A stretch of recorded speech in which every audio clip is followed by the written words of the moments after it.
হঠাতে এজাক মুষলধাৰ বৰষুণ আহিল আৰু এয়া মই বাহিৰলৈ ওলাই আহিছোঁ বৰষুণজাক উপভোগ কৰিবৰ কাৰণে। যিহেতু মই বৰষুণ ভাল পাওঁ, বৰ্ষা ঋতু ভাল পাওঁ।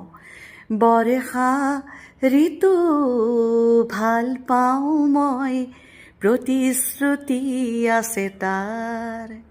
সেউজী ৰহন মাথোঁ এখানে শুকান গছৰ গাত।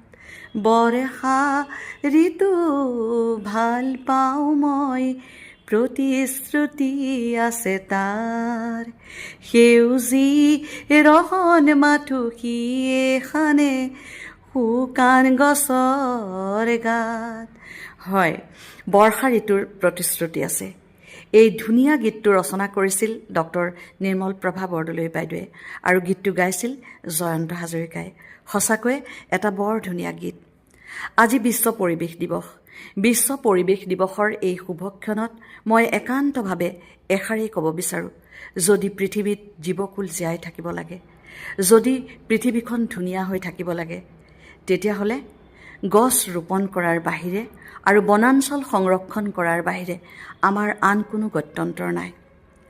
আহক আমি প্ৰত্যেকেই গছপুলি ৰোপণ কৰোঁ।